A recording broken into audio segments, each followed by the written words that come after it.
So one of the common misconceptions out there is that if you're buying a apartment under 50 meters squared, you'll be unable to get finance to purchase this. Now, there's an element of truth to this. Pretty much every bank will lend to an apartment with a floor space of 50 meters or higher.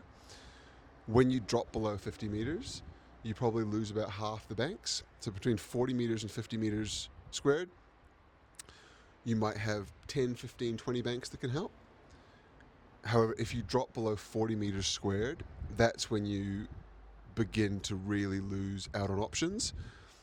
To give you an idea, we're working with some clients at the moment and they've just purchased or in the process of purchasing an apartment that is 37 meters squared. Of the banks we deal with, we've got about 4 different options. That's down from the 50 we start with. We've narrowed it down to about 4 lenders that can help. Now, that isn't necessarily a problem.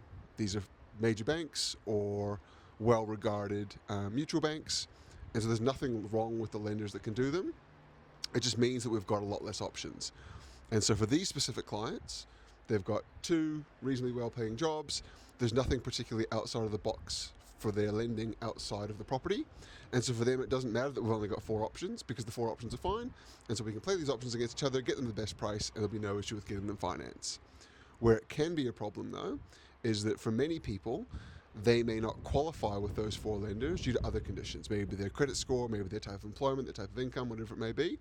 And so the reason why you want to be a little bit cautious when you're buying apartments that are smaller than 50 meters is not necessarily for yourself, because ideally you'll be working with your broker to make sure that you can get finance.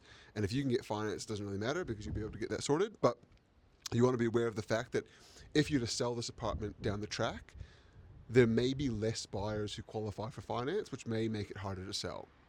So getting in, probably not much difference. You're either going to qualify or you don't. If you qualify, you're fine. But it's just being worth mindful of is that if you are to sell this down the track, it may just be a little bit harder to sell because not all buyers will qualify for finance.